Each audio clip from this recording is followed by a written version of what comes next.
Napoléon est le second homme le plus connu après Jésus-Christ. Sujet d'au moins un livre par jour depuis sa mort, l'empereur des Français a laissé une empreinte mémorielle immense. En Slovénie, par exemple, il est très apprécié pour avoir favorisé le développement de la culture locale pour contrer la culture des Autrichiens. Alors qu'il est jeune officier à Paris, sa famille doit fuir la Corse, disputée entre pro- et anti-paolistes. La famille Bonaparte doit quitter l'île après le sac du domaine familial par les paolistes.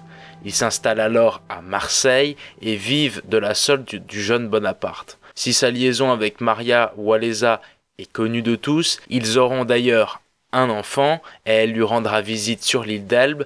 L'une des raisons qu'aurait avancé Napoléon pour ne pas garder la belle auprès de lui est qu'elle aurait eu des pieds, disons, peu esthétiques.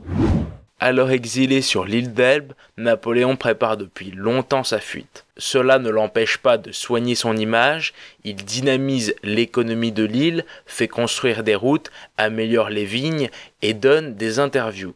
Dans une interview publiée dans le journal Le Constitutionnel, Napoléon se défend de ses errements et attaque avec un humour omniprésent ses ennemis.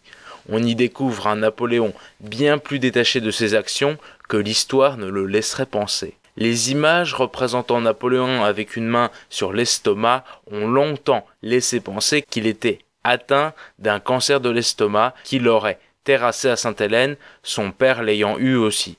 Néanmoins, il ne faut pas oublier que cette pose était très commune et qu'il n'y a aucune preuve que Napoléon serait mort à cause de son estomac plutôt qu'à cause d'un empoisonnement à l'arsenic de la part des Anglais.